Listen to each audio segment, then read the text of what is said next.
So, Bismillahirrahmanirrahim. Now we are discussing how the magnetic field produced by the current carrying conductor. So, the first of the law is known as Biot-Savart law. So, according to the Biot-Savart law, if the current is flowing in the wire, it produces the magnetic field around the wire, and we have to calculate that magnetic field. Just a minute, I am sharing my screen here.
So now this is the screen. So now we are discussing the magnetic field produced by the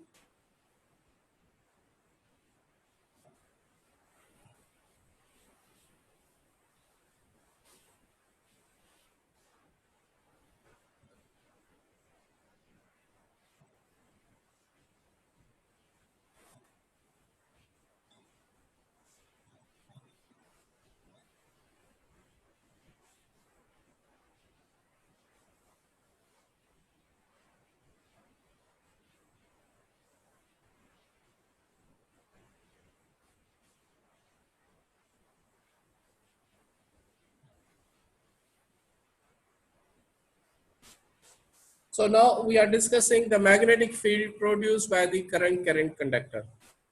It is the experimental observations of the Biot and Savart law about the magnetic field produced by the current carrying conductor. For example, Hitaji wire, this is the wire. This pink color is the wire in which the current I is flowing. So if the wire, if we look into this, this is the wire, and if the current is flowing in the wire in this direction, it creates a magnetic field around the wire. What is the magnitude and direction of the magnetic field?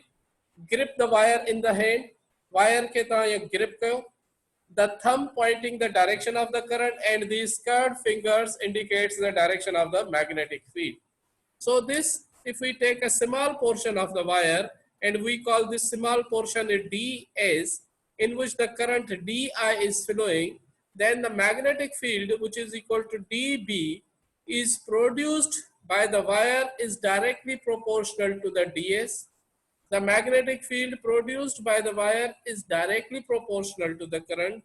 The magnetic field produced by the wire is inversely proportional to the square of the distance away from the conductor. फर्ज करो ही wire जेत्रो current ज्यादा होंदो, जितना current ज्यादा होगा उतनी magnetic field ज्यादा होगी. जितना इसमें इसकी लेंथ ज्यादा होगी उतनी मैग्नेटिक फील्ड ज्यादा होगी.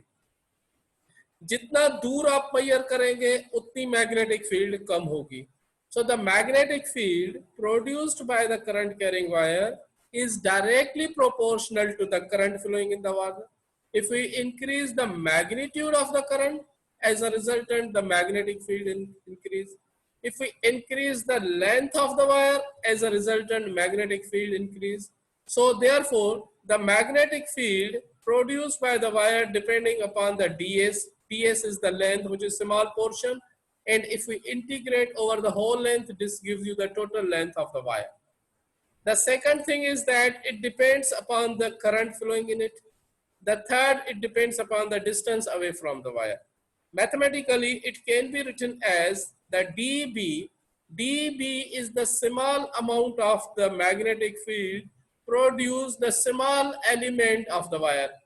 पूरी को हम नहीं ले रहे क्योंकि हमारे पास यहाँ पे वायर स्ट्रेट नहीं है। अगर वायर स्ट्रेट होती तो फिर तो ठीक है।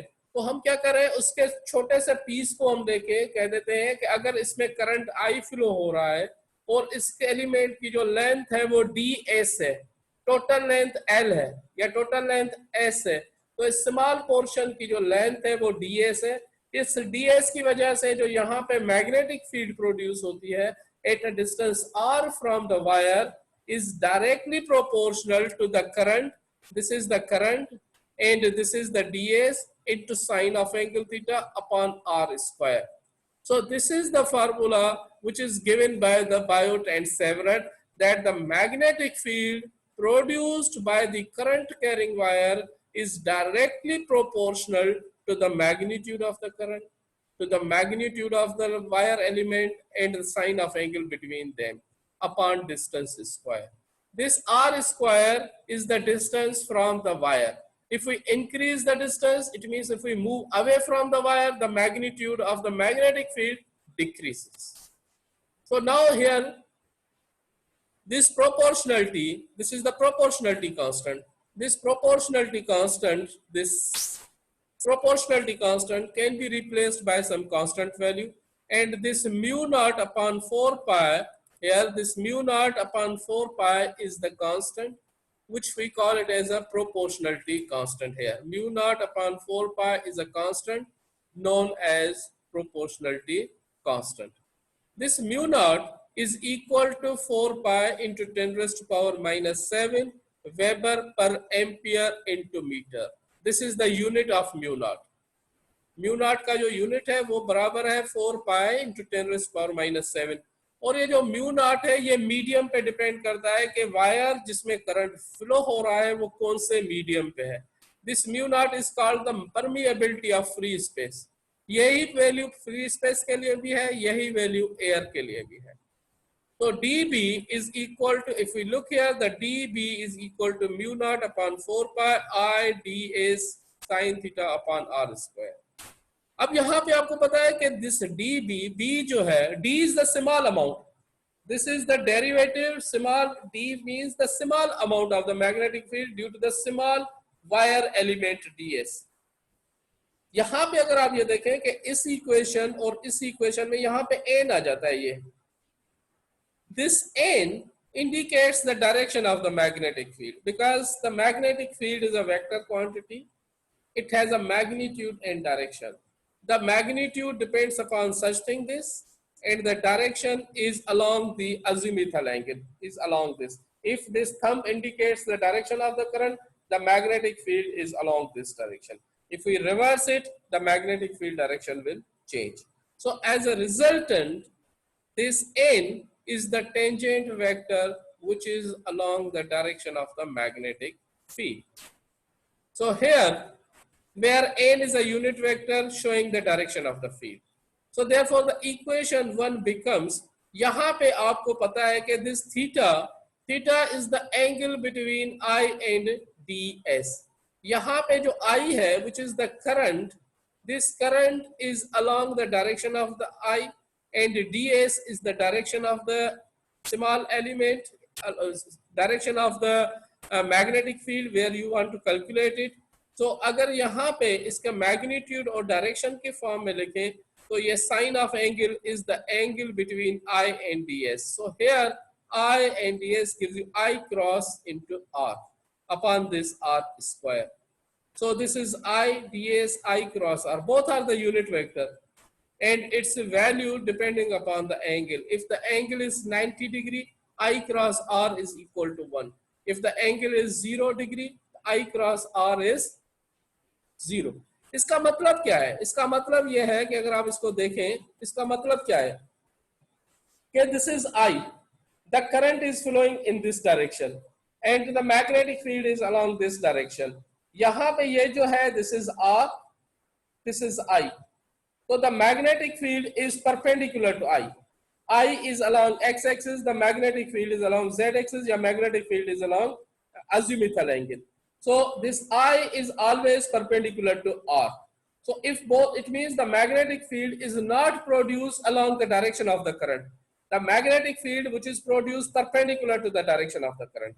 So here this I cross R जो है वो आपको इंडिकेट कर रहा है कि जो मैग्नेटिक फील्ड प्रोड्यूस हो रही है वो करंट जिस डायरेक्शन में है उस डायरेक्शन में नहीं है, बल्कि उसके परपेंडिकुलर अज़्यूमिथल डायरेक्शन में. अज़्यूमिथल मींस उसका एंगुलर डायरेक्शन में. तो अगर इसकी वैल्यू I क्रॉस, जैसे आप कह देते हैं A cross B is equal to AB sine theta, अगर साइन 90 डिग्री है तो A cross B is equal to AB, ये आप पढ़ के आए वेक्टर एनालिसिस में. इसी तरह I क्रॉस R, अब I भी यूनिट वेक्टर है, R भी यूनिट वेक्टर है, और आपको पता है कि यूनिट वेक्टर की प्रॉपर्टी यह है कि वो वेक्टर जिसका मैग्नीट्यूड 1 हो उसको कहते हैं यूनिट वेक्टर. इसका मतलब है I cross R is the IR which magnitude is 1 multiplied by sine of theta. If theta is 90 degree, then its value is 1. So now here this equation can be rewrite as I is a unit vector along the direction of the current element. Therefore, ds small element is along the I.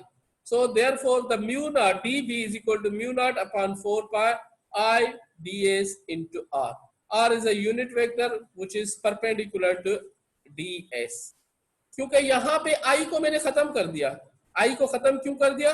क्योंकि ये ds vector है, vector multiplied by its direction. किसी भी magnitude को उसके direction से multiply करें तो क्या आ जाता है? Vector. So now here this ds is not a magnitude of the element. This ds is the magnitude and direction.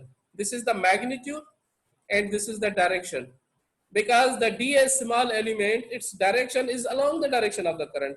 अगर कोई भी ये आप वायर ले लेते हैं, अगर इस वायर को मैं कह देता हूं कि इसमें करंट I फ्लो हो रहा है, तो इसका अगर मैं स्मॉल एलिमेंट ले लेता हूं ds, उसका डायरेक्शन भी वही मैं लूंगा जो करंट का डायरेक्शन है.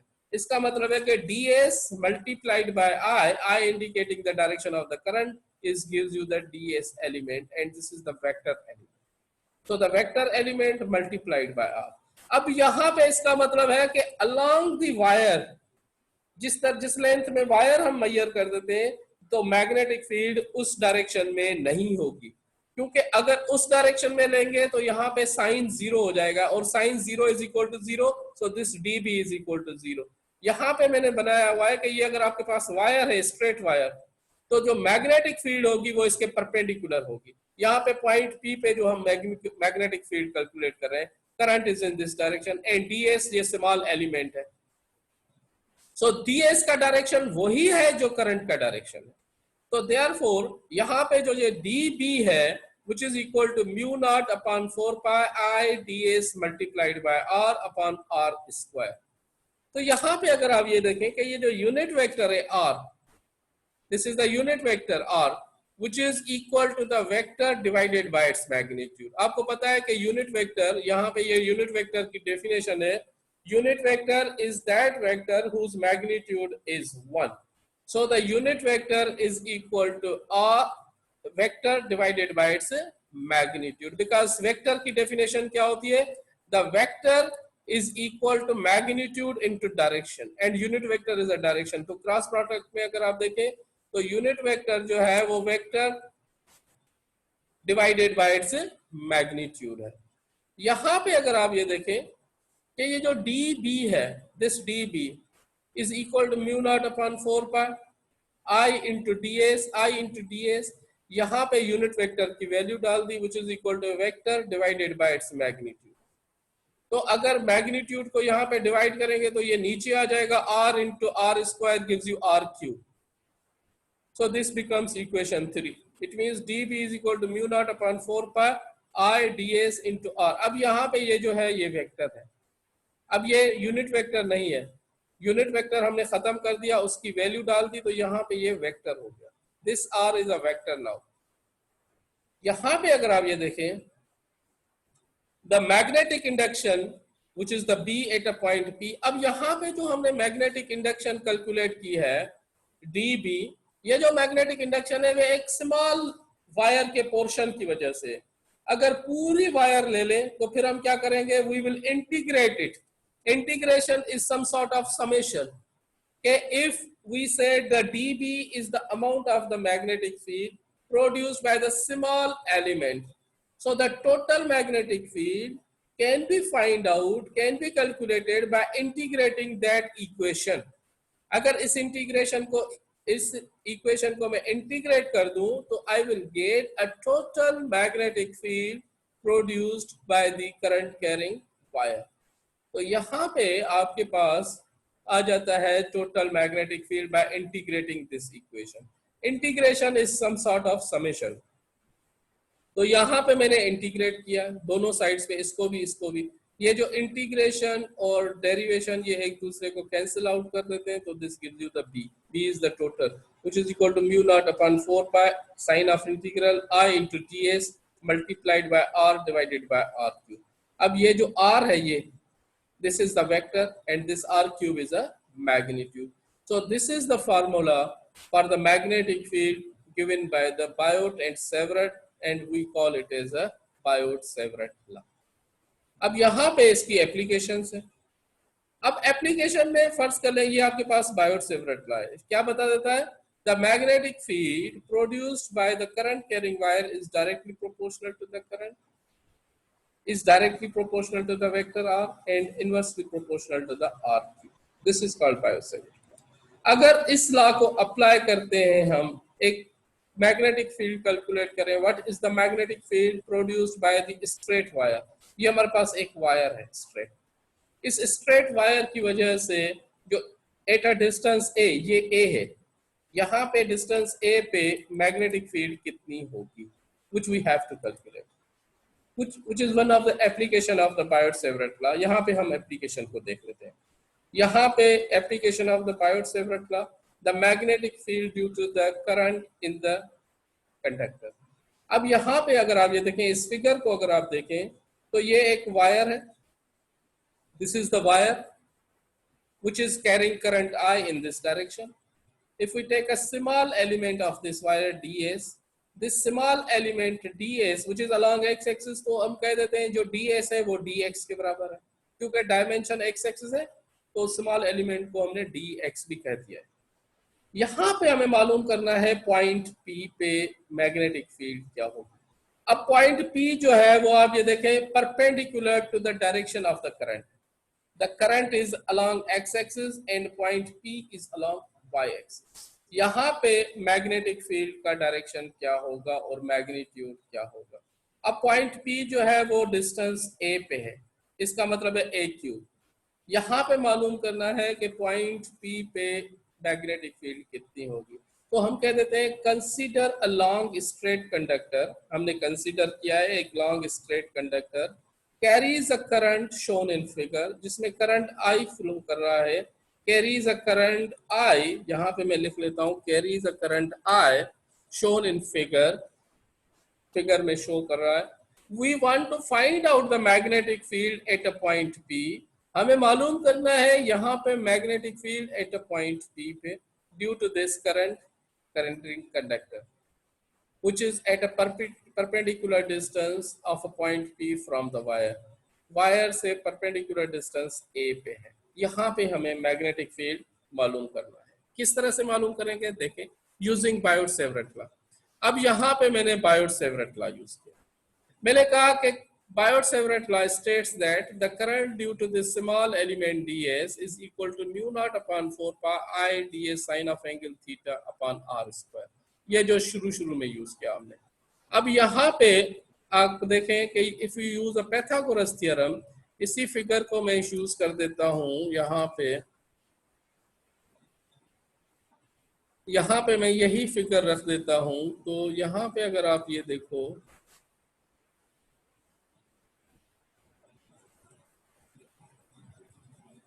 पैथागोरस थ्योरम अगर यूज कर देता हूं यहाँ पे, तो ये देखें जो r स्क्वायर है, यहाँ पे ये जो डिस्टेंस है which is the distance from the small element to the point P, ये हमारे पास एक ट्रायंगल बन रही है जैसे हम पहले करके आए. अब ट्रायंगल में पैथागोरस थ्योरम क्या बता देता है, वो आपको बता देता है कि hypotenuse square is equal to base square plus perpendicular square. ये आपको पैथागोरस थ्योरम बता देता है. क्योंकि यहाँ पे ये देखें कि जो हमारा dB है वो is measured in terms of r. ये r डिस्टेंस है और हमारे पास जो डिस्टेंस गिवन है वो a है. और हमारे पास जो डिस्टेंस गिवन है वो लेंथ ऑफ द वायर है। तो इस r को जो है वो हमें कन्वर्ट करना है, क्योंकि अगर मैं ये ले लेता हूँ, फर्ज कर लेते हैं मैं r की वैल्यू यहाँ पे ये ले लेता हूँ, if I calculate the here, ये अगर r की वैल्यू में ये ले लेता हूँ तो यहाँ पे r की वैल्यू चेंज हो जाएगी ना। यहाँ पे देखें तो r की वैल्यू चेंज हो गई, मैंने ये ले लिया। तो इसका मतलब ये हुआ कि दिस r इज वेरिएबल। ये जो a है ये वेरिएबल नहीं है, this a is not a variable. r can be change, अगर यहाँ पे लिया, यहाँ पे लिया, यहाँ पे लिया, तो r की वैल्यू के चेंज हो रही है, क्योंकि r की वैल्यू में कोई और भी तो ले सकता हूँ ना। यहाँ पे अगर मैं ये देखूं कि r की वैल्यू में कोई और ले लेता हूँ, फर्ज कर ले ये पोर्शन ले लेता हूँ मैं, तो r चेंज हो जाएगा। So the r value is variable, but the value of a is fixed. So therefore, I have to convert this variable into the fixed by using a Pythagoras theorem. अब Pythagoras theorem आपको क्या बता देता है? वो आपको बताता है कि the base square plus perpendicular square is the hypotenuse is equal to hypotenuse square. अब यहाँ पे बेस ये है, ये अगर ट्रायंगल है तो एंगल के बराबर वाला पासा जो होता है वो बेस होता है, जो एंगल के सामने वाला साइड जो है वो परपेंडिकुलर होता है, और ये जो है हाइपोटेन्यूज है। तो r square is equal to a square plus x square. So r square is equal to x square plus a square and ds is equal to dx. इसको डीएस को मैंने डीएक्स कर दिया, क्योंकि ds is the small element of the wire which is along x axis, तो इसको ds को मैंने डीएक्स कर दिया। कोई बात नहीं, कर सकते हैं। यहां पे अगर आप ये देखें कि ये आर स्क्वायर की जगह हमने a x square plus a square लिखा। This variable is converted to another variable which is the given variable to find out the magnetic field at a distance a from the wire. It is not given to find out the magnetic field at a distance r. It is find out the magnetic field at a distance a. So I have just converted r into a by using x square plus a square. This x is the length of the wire. ये जो x है इसको आप l भी कर सकते हैं, ठीक है जी। इस dx को मैं dl भी कह सकता हूँ, इट्स अप टू यू, ठीक है जी, आपकी मर्जी है, आप कर सकते हो। यहाँ पे अगर आप ये देखें, अब मैं करूंगा क्या, यहाँ पे मुझे अगर एंगल मालूम करना हो, ये टोटल मैग्नेटिक फील्ड मालूम करनी हो b, तो मैं क्या करूंगा, आपको पता है कि the total magnetic field can be obtained by integrating the equation. अब जब इक्वेशन को मैं इंटीग्रेट करूंगा तो यहाँ पे ये देखें, ये जो वेरिएबल्स हैं ये डिस्टेंस के वेरिएबल्स हैं, x square plus a square, और यहाँ पे जो वेरिएबल है ये एंगल का वेरिएबल है साइन थीटा। तो हम क्या करेंगे, हम करेंगे चेंज ऑफ वेरिएबल्स, के एंगल के वेरिएबल्स को कन्वर्ट करेंगे डिस्टेंस के वेरिएबल। तो किस तरह करेंगे, या डिस्टेंस के वेरिएबल को कन्वर्ट करें एंगल के वेरिएबल्स में। तो हमें पता है इस इक्वेशन से, if you look into this equation, ये फिगर आपके पास दी हुई है कि हम एंगल को कन्वर्ट कर रहे हैं variable of the distance. The angle is converted into variable of distance. आपको पता है कि टेंजेंट थीटा बराबर होता है परपेंडिकुलर अपॉन बेस। अब यहाँ पे जो परपेंडिकुलर है वो a है और बेस क्या है, वो माइनस एक्स है, क्योंकि ये जीरो अगर ले लेते हैं तो इस तरफ माइनस एक्स एक्सिस और इस तरफ plus x axis, so base is a minus x axis. तो ये अगर क्रॉस मल्टीप्लीकेशन x ऊपर दे जाता है, टेंजेंट नीचे आ जाता है, तो x is equal to minus a upon tangent theta. और अगर टेंजेंट को मैं ऊपर ले जाऊंगा तो टेंजेंट का रेसिप्रोकल होता है कोटेंजेंट, ठीक है। तो यहाँ पे आप ये देखें, ये आपका पास आ जाता है कि tangent theta is equal to a upon x, which is equal to, from this equation by using cross multiplication, x is equal to minus a upon tangent theta. The negative sign is necessary because dx is located at a negative value of x, negative x। इसको मैंने zero कहा, तो इस तरफ negative है, इस तरफ positive.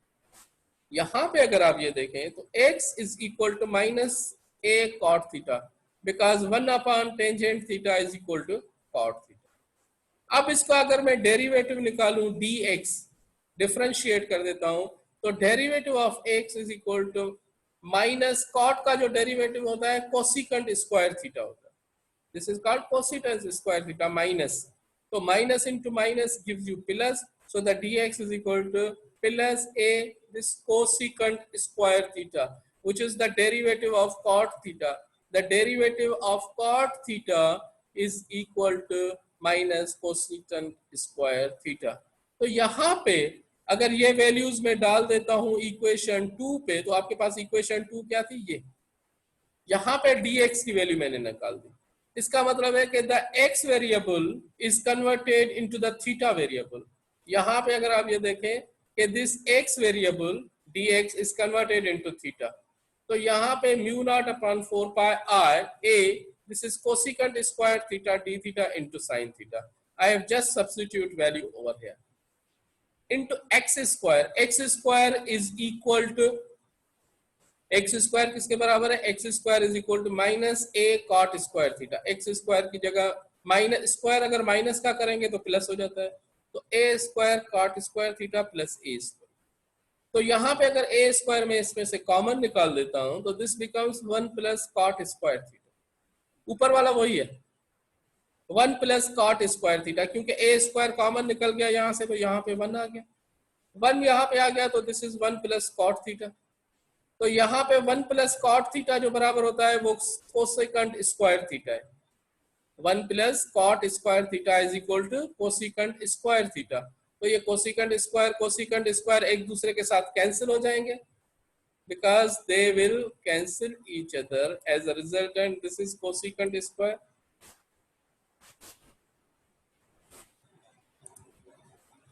This is the cosecant square.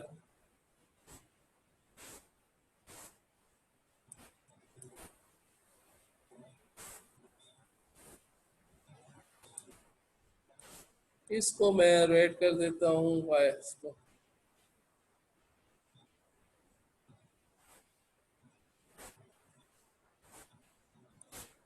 ये आपका कोसेकंट स्क्वायर जो है वो कैंसिल हो जाता है इसके साथ,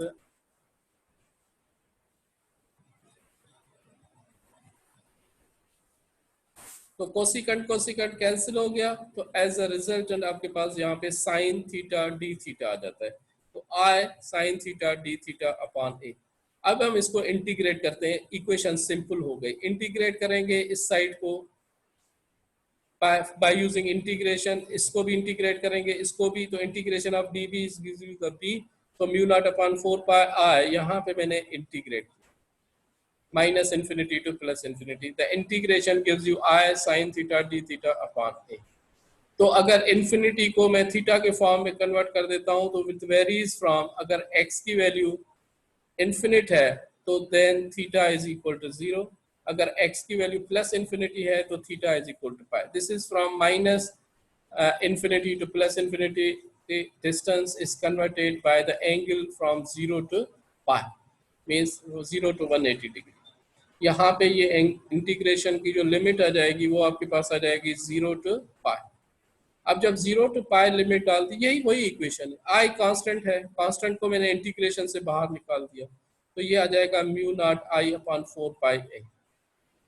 तो अंदर क्या रह गया, अंदर रह गया साइन थीटा अपॉन ए, ए भी कांस्टेंट था, बाहर निकाल दिया मैंने। अब साइन थीटा की जो इंटीग्रेशन है वो माइनस कॉस थीटा है। अब minus cos theta is integration, यहाँ पे लिमिट्स डाल दी मैंने 0 to पाई जो यहाँ पे, तो क्या हो गया, cos pi minus cos 0। Cos pi जो होता है वो -1 के बराबर होता है, और साइन कॉस 0 जो होता है वो 1, -1 प्लस 1 गिव्स यू -2, तो ये माइनस आ गया इसका साइन। तो एज अ रिजल्टेंट अगर आप इसको सब्स्टिट्यूट करेंगे, माइनस माइनस गिव्स यू 0, क्योंकि ये आपके पास cos pi is equal to -1 और ये 0